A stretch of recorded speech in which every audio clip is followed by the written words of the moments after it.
From Survivors, True Stories of Children in the Holocaust by Alan Zulo and Mara Bovston. This is from No Wonder They Call This a Death March, Jack Gruener's story. Excerpt number 1. Jack Gruener tried not to wonder how he and 600 fellow prisoners were going to survive. Under heavy guard, they had just left Auschwitz in freezing weather on a forced march to Germany, hundreds of miles away. As if that wasn't bad enough, all that each person had been given for food was one loaf of bread that had to last him the whole length of the 2-week journey. Jack, a 17-year-old Polish Jew, made sure his cold hands had a good grip around his 2.5-pound, 1-kilogram loaf.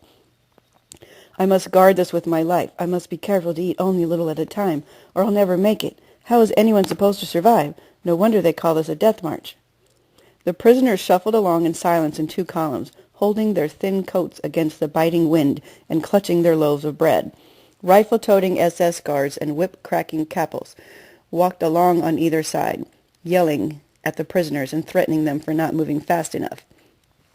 These prisoners had been teachers, doctors, musicians, and shopkeepers. The younger ones, like Jack, had been students.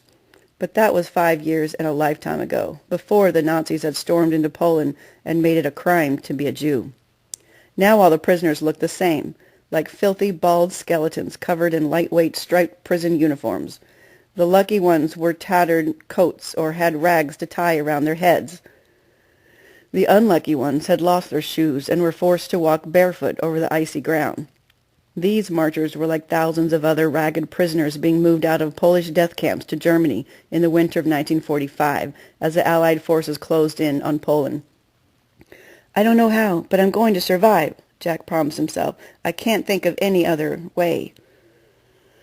The sound of a gunshot a few yards behind him broke into Jack's thoughts. He turned around to see a straggling prisoner fall dead at the feet of a Nazi who had a smoking rifle. That's what will happen to us if we don't keep up, muttered a prisoner walking next to Jack. The sound of a death gunshot of one Jack would hear often during the death march, but soon he didn't even bother to look.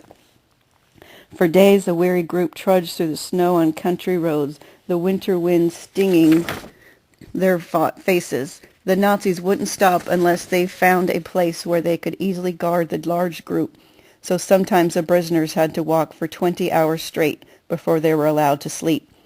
On the 5th day, Jack glanced over at the prisoner staggering next to him. He was a boy younger than Jack. His face was red from fever, and his eyes were half shut. He's going to die, Jack thought, and walked on a few steps, leaving the sick boy behind. Then Jack slowed down. I don't want him to die. As the boy wobbled to the side, Jack saw a capo coming up behind them. Jack figured that at any moment the boy would stumble and fall, and then would be left on the side of the road with a bullet in his head, like so many other victims on this march.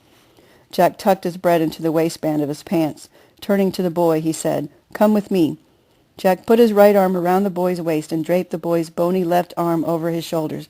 Even though the boy was rail thin, lugging the extra weight quickly became almost too much to bear for Jack, who was only 5 feet 3 inches tall, and frail and weak himself. With each step he took, each one harder than the one before, Jack questioned his own act of compassion. What am I doing? Why am I carrying him along? I don't think this through, and now I don't know how much longer I can do this. Maybe I should just let him go and save myself.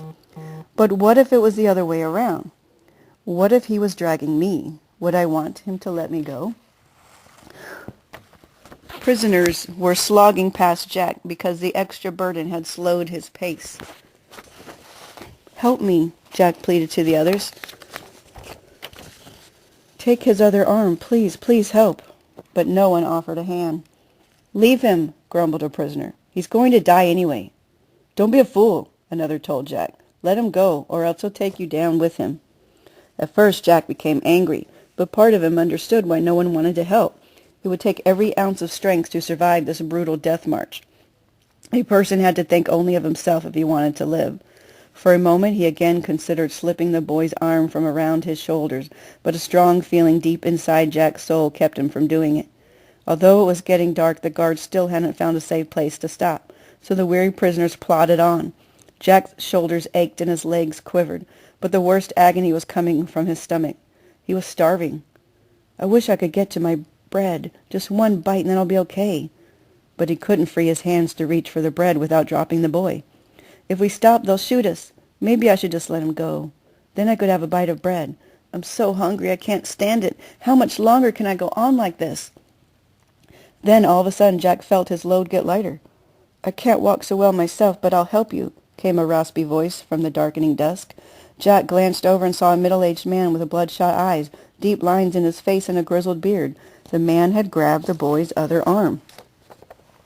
Together the three moved on in silence. The only sounds were the crunching of footsteps on the frozen mud, the crackling of the capos' whips, and the occasional loud bang of a gun as another straggler fell dead on the side of the road. Finally, after the march reached the top of a steep hill, the guards ordered the prisoners to stop for the night. Jack and the older man gently dropped the boy, and then collapsed next to him. As soon as Jack's hand was free, he reached in his waistband for his bread. "My bread, it's gone!" he gasped, each word coming out in short, panicked bursts. Frantically, he felt all over his clothes for the half-eaten loaf. He got up and tried retracing his steps. "Where is it? I've lost it! I'm a dead man!" His knees buckled and he fell to the ground. He realized that he must have lost the bread along the way. "What am I going to do now?" Jack thought in despair. The sick boy moaned. Jack crept over to see how he was doing and noticed a big piece of bread in his coat pocket. Jack slowly reached out to take it. "No, it's not right," he told himself. Jack pulled his hand back and crawled away. He flopped on the ground and tried to sleep, but he couldn't stop thinking about the bread in the boy's pocket. "He's so sick that he can't survive. If I take his bread, then at least I'll have a chance to live. Face it, he won't be able to walk anymore. He'll probably be dead by morning." For 3 hours Jack lay awake in the dark and cold, wrestling with his conscience. "I tried my best to save him, but he's going to die anyway, so I should take his bread. It's the only way I can survive. But can I really do that?" By the first light of dawn, Jack made his decision. He sneaked over to the boy, all the while hoping that he hadn't made it through the night so it wouldn't be a sin to steal his bread. But the boy was breathing, and the redness in his face had gone. "He's alive, and he looks much better. Still, if it hadn't been for me..." Inch by inch, Jack slipped his hand into the boy's pocket and touched the bread. At that moment, the boy's eyes opened wide. "Hey, what are you doing?" Jack jerked back his hand. "I just wanted to see if you were still alive, if you're okay." The boy grunted and fell back asleep. "I can't do it," Jack said to himself. "I can't take his bread." Later in the morning, when the grueling march began again, the boy was able to walk on his own. Jack stayed alongside him for a while, but eventually lost sight of him when the boy slowed down. By now, Jack wasn't thinking about the boy anymore. All that was on his mind was how stupid he had been, and how hard he had struggled to stay alive ever since the Germans invaded Poland. For more than 5 years he had cheated death, and now he was angry with himself for being so foolish on this death march. "After everything I've gone through, I'm going to die now because I lost my bread." Excerpt number 2, page 188. Jack had gone through so much in all the camps. Now here he was in January 1945, at the end of the first week of this death march, dying from hunger because he had foolishly lost his bread while trying to help a stranger. As Jack plodded along, wondering how much time he had left before he keeled over from lack of food, he spotted Moonface. The man was vicious, but when Jack saw that Moonface had 4 large round loaves of bread slung over his back, Jack decided the capo was his only hope. "Maybe he'll remember that I'm a good worker," Jack thought. "Maybe he'll give me some bread." The rest of the day, Jack made sure that Moonface noticed him by walking in front of him or near his side. When Moonface walked quickly, Jack made his feet move faster too, even if it hurt. He stayed close to the capo until the march stopped for the night. When Moonface took off his backpack and reached for one of his loaves, Jack inched closer. He looked around to see if there were any other capos in the area, because if there was a good chance Moonface would beat him to impress the others with his toughness. Jack didn't see any other capos, though, just the worn, tired bodies of prisoners slumped over on the ground. "It's time to make my move," Jack told himself. "I don't care what happens. If he beats me or kills me for what I'm about to ask, it doesn't make any difference, because I'm dead anyway without something to eat." Jack walked with strong steps to Moonface and looked into his cruel black eyes. "Do you remember me?" Jack asked. Moonface grunted. "Then you know I am a good worker," Jack said in a firm voice. Other prisoners who were watching nearby expected the worst.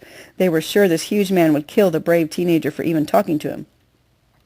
"I want to work, but I'm not going to survive this march much longer without some bread," Jack continued. "I lost mine, and I was hoping you could give me some. I'm a good worker." Moonface scowled as he pulled out his knife and pointed it at Jack. The other prisoners cringed and held their breath, anticipating a quick, fatal slash across Jack's throat. Jack studied Moonface's expression, trying to get a clue to what was going through the capo's mind. Is he thinking of helping me or killing me? Whatever it is, he should just get it over with. Moonface raised his knife, then sliced a good chunk off of the loaf he held in his hand and tossed it to Jack. A murmur of relief rippled through the prisoners, but it was cut short when Moonface glared at them. Jack wanted to bite into the bread and devour all of it right away, but he knew that he had to be careful, to take just as much as he needed. It had to last him for another week. He broke off a small piece and put it in his mouth. Never was there anything that tasted so good. When they finally reached the German border, the prisoners were put into open boxcars for a 3-day trip to a camp at Schlossenhausen. It snowed during the trip, but at least they didn't have to walk anymore, and the snow gave them something to drink. Unfortunately, they had little to eat in the camp before they were sent a few weeks later to another camp, where they were supposed to help repair a bombed-out Messerschmitt fighter plane factory. By the time they arrived, scores of prisoners were too weak to stand. "You brought me to dead people," the camp commandant complained to the capos. "How can they help rebuild this factory in their condition?" The commandant told his men to pick out the weakest prisoners and get rid of them. About 75 prisoners were taken off to the side and shot. "Now the others will need a week to recuperate. Give them good food and let them rest," he ordered. The camp kitchen turned out a rich, thick soup with meat and vegetables, the first that Jack had tasted in years. He savored the smell in his bowl and then devoured the soup, along with a big piece of bread. But in less than an hour, his stomach felt as if it was on fire. Everyone was suffering from cramps. From his days of reading books about medicine in the Krakow library, Jack figured out that after being starved for so long, his stomach couldn't handle the rich soup. He remembered reading how to cure these painful cramps. He traded his soup for bread and toasted it over a pot-bellied stove in the barracks. For the whole week that the other prisoners ate the soup and got sick, Jack continued to eat only the toasted bread and soon cured himself. It was difficult for him to pass up the soup, but he knew he had to do it to survive. When it was determined that the airplane factory was beyond repair, Jack and the other prisoners were shipped to the camp in Bergen-Belsen, where by now had become horribly overcrowded. At night, the prisoners were squeezed so tightly into the barracks that the guards had to push them in with sticks. No one could lie down. They had to squat, knees out to the side. Every day, as more prisoners died, new ones were stuffed into the barracks. Jack heard a rumor that the Nazis needed workers at a small camp, and were using a test to pick only the strongest and healthiest among the frail prisoners. For the test, each inmate who wanted to work had to take off his clothes, roll them in a bundle under his arm, and dash through a barracks in front of 3 SS officers, who would decide if he seemed physically able to work. Jack desperately wanted to work, because it meant leaving Bergen-Belsen, so he showed up for the test. When it was his turn, he stripped and was shocked to see just how scrawny he was. His skin was gray and blotchy, his arms and legs like toothpicks. He couldn't worry about how he looked. He had a test to pass. To fail now meant he would almost certainly die in Bergen-Belsen. "You!" an SS officer screamed. "Run!" Jack started with a jolt, running as fast as he could through the barracks, running for his life. When he reached the other side, he was exhausted and wanting to lie down so the burning sensation in his legs and lungs would go away. Instead, he stood erect, as though he had just finished a stroll in the park. "He can work," the officer announced. Jack and about 400 others who passed the test were loaded onto cattle cars for a 3-day trip to the other camp. But when they arrived, they found that there was no work to do, so the Nazis moved them to Dachau, Jack's 10th camp, where the only work was trying to stay alive. Shortly after his arrival, Jack was jarred awake at about 2 a.m. by deafening blasts. For the next several hours, planes roared overhead, and artillery fire and shells whizzed around the camp and exploded nearby, shaking the barracks. The Americans were attacking German gunnery units, and the camp was caught in the crossfire. There was nothing the inmates could do to protect themselves. They had to stay put in the camp and hope that no bombs or shells would land on their barracks. "I don't believe this," Jack thought. "I've survived all these years, and now I might get killed right here, just days away from being liberated. So this is how life is. Sometimes things happen at the right time. Sometimes they happen at the wrong time.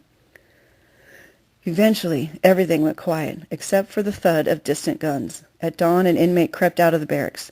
"There are no guards! There are no guards! The Nazis are gone!" Slowly, Jack and the rest of the prisoners walked out into the sunlight. The watchtowers were empty. The soldiers had vanished. The prisoners kept looking around, wondering what was happening.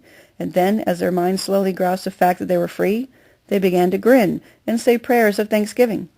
Off in the distance, Jack spotted a tank rumbling up the road. It sported a red, white, and blue flag on the side. "The Americans are coming! The Americans are coming!" Jack shouted in sharp, raspy cries of joy. He knew then that he had made it, just as he had promised himself he would. Jack Gruener had survived. After the war ended, the Supreme National Tribunal in Poland found Amon Goeth guilty of killing 500 Jewish prisoners. He was hanged for his crimes in Krakow in 1946. Meanwhile, Jack went back to Krakow, looking for his parents, but he never learned what had happened to them. He assumed they had been killed. He and two cousins were the only family members who survived the war. Jack visited with one of the cousins who was living in Munich, Germany. While in Munich, Jack met Lucia Gamser, whose story as a hidden child begins this book, and he stayed in touch with her after he emigrated to New York in 1948. A year later, Lucia and her parents settled in Brooklyn, New York. Jack began dating Lucia, who had changed her name to Ruth, and they married in 1953.